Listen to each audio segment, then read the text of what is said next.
Everyone, so this is today's newspaper analysis. Today is 18th of March 2026. आज का headline में है Iran security chief Ali Larijani killed says Israel as war rages. तो अभी तक वही न्यूज़ में चल रहा है, जो भी मिडिल ईस्ट में केओस चल रहा है, जो भी अनस्टेबिलिटी है। Our center looks to empower more ministries to block social media content. The center may soon allow the ministers of Home Affairs, External Affairs, Defense and Information Broadcasting to issue content blocking orders to social media platform under Section 69A of the Information Technology Act 2000, a power currently available only to the IT Ministry.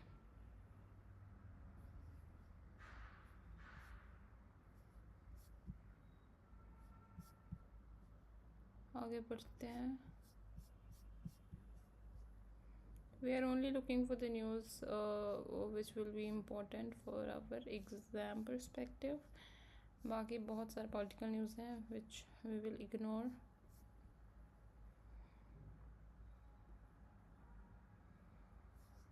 Okay, so cooking gas का problem. Okay, सो छोले भटूरे भी बंद हो गया।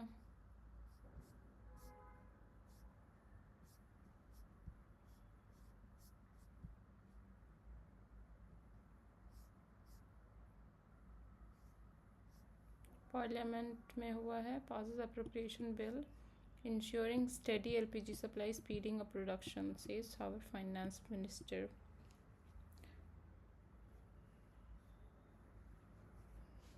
So you should look into what is appropriation bill, which allows the government to withdraw the additional sum from the Consolidated Fund of India that was passed by the Parliament on Tuesday, with the Rajya Sabha returning it to the lower house after discussion.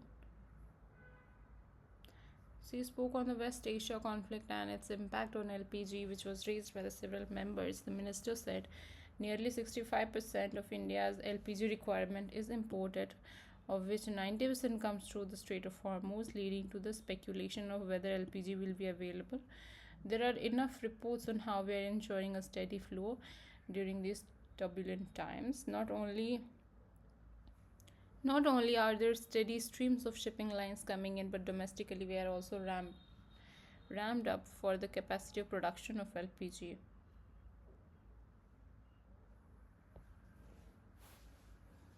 So I think we should not like utna. I think government is working. In Bihar, 4 opposition MLAs who helped NDA by skipping RS polls.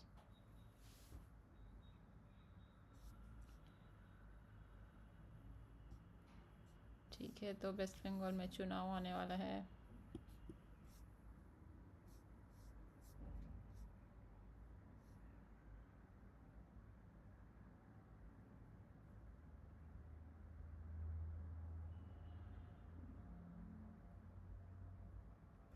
All adoptive mothers entitled to maternity leave.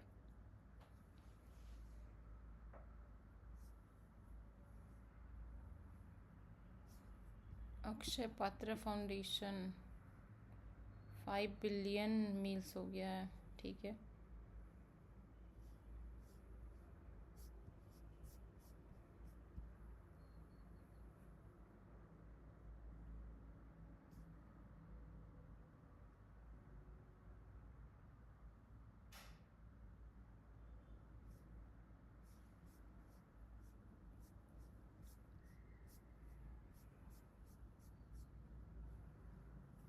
during Nowruz, Iran's Persian culture collides with the regime's ideology. As Iran prepares to welcome the Persian New Year this week, the ancient festival has become the stage of current political contest on the eve of. ठीक है, ये कुछ नौरोज़ होता है, which is the New Year of Persia, Iran का।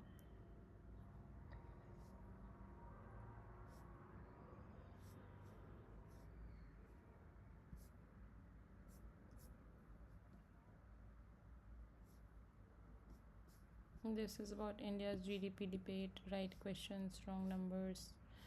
While shock redux, we have been here before. In 1979, the Iranian Revolution triggered a global oil shock as the country's oil production declined, according to some estimates, by 7% of the world output. The price of oil soared from $13 per barrel in mid 1979 to $34 per barrel by 1980s. The price shock was felt the world over, and India was no exception. India was then struggling to emerge from what has been described as probably the worst 15-year stretch for its economy, and the decade and a half from 1962 to 1977 had seen three wars.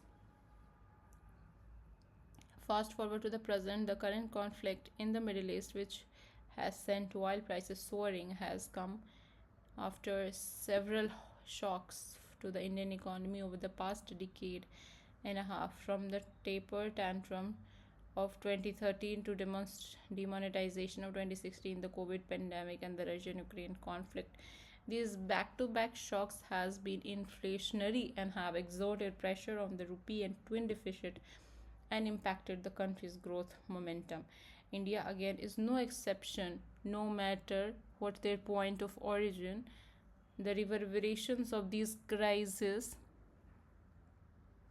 the most recent one, have caused severe dislocations in the real economic activity, which has been spilled over to financial markets, have been felt the world over.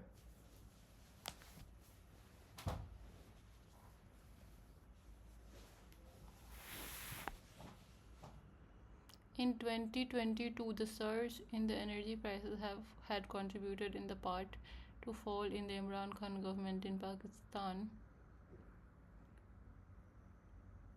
So basically, the crux is that it is not the first time that a Middle East crisis was happening. It has happened earlier also in 1979 at the time of Iranian Revolution, and obviously whole world gets affected by it, and India is also no exception. However, when compared to 1979, Indian economy is considerably bigger and has greater capacity to absorb the shocks. Some of the constraints that existed in the past and complicated the economic management, food, forex, and domestic savings are either less of constraint now or no longer exist.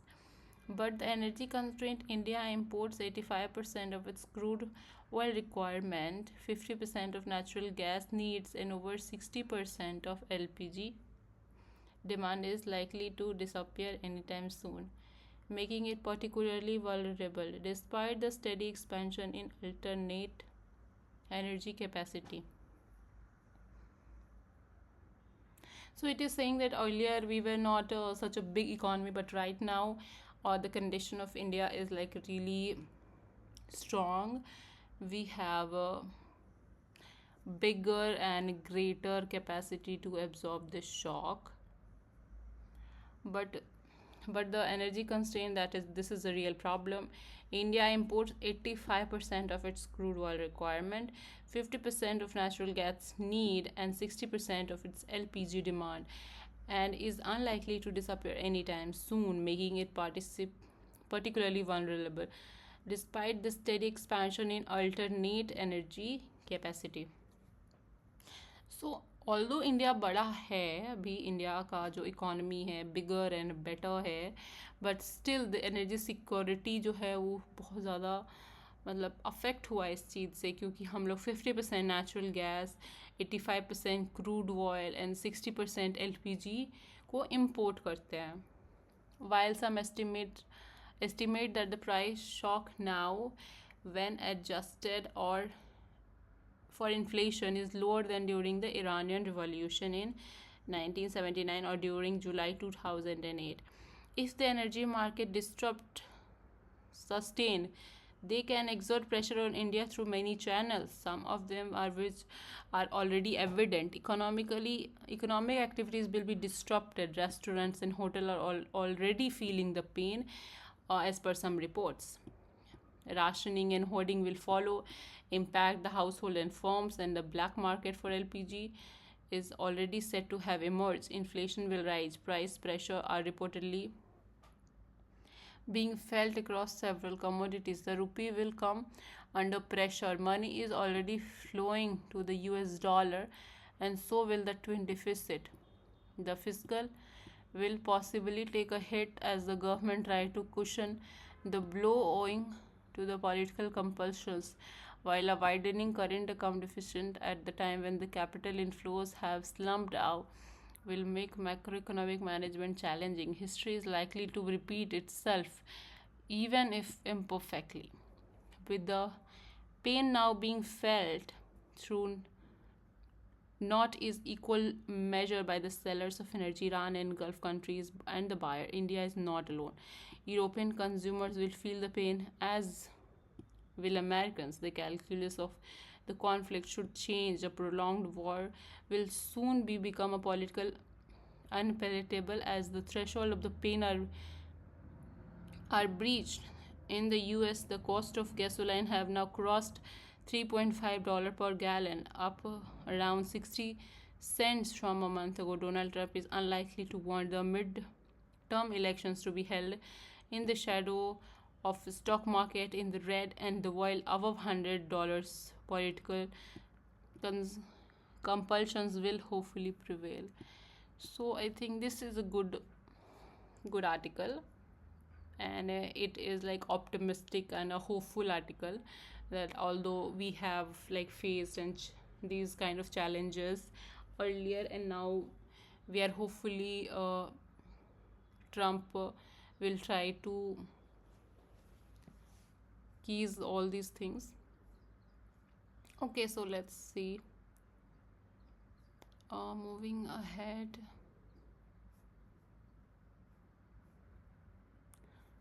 So this is about the climate activist Sonam Wangchuk, who addresses a press conference with wife Geetanjali in New Delhi. So he was released.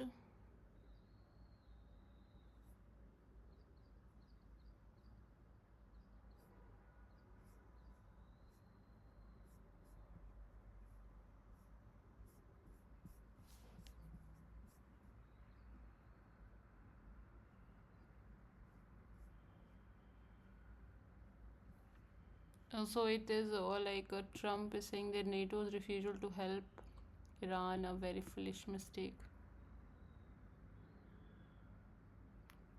So basically, European countries and other NATO countries are not helping Trump because everybody knows that जो भी चीज़ें हैं यहाँ पे कोई support नहीं करेगा, because they also want their country and उनका जो डोमेस्टिक में जो भी चीज़ें वो स्टेबल रहे, एंड एनर्जी के बिना कोई भी इकॉनमी, कोई भी कंट्री सस्टेन ही नहीं कर सकता है.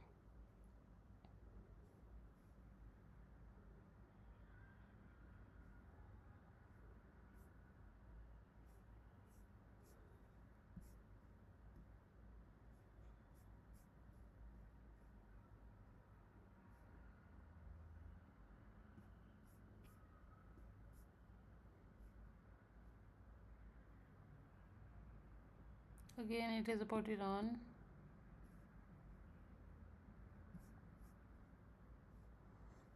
And it is about how the global energy shock threatens India's Goldilocks era.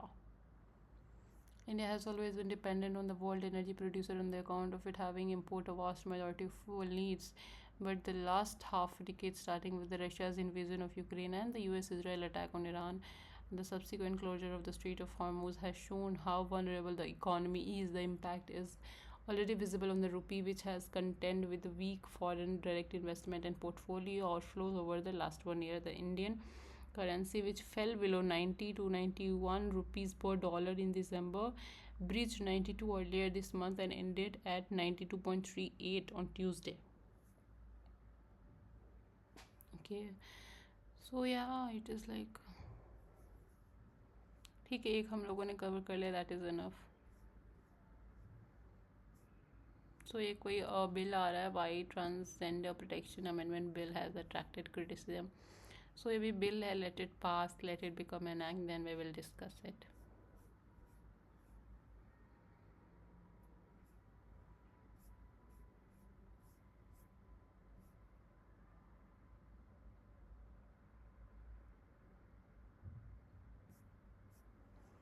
Okay, so that was all for today's newspaper. Thank you.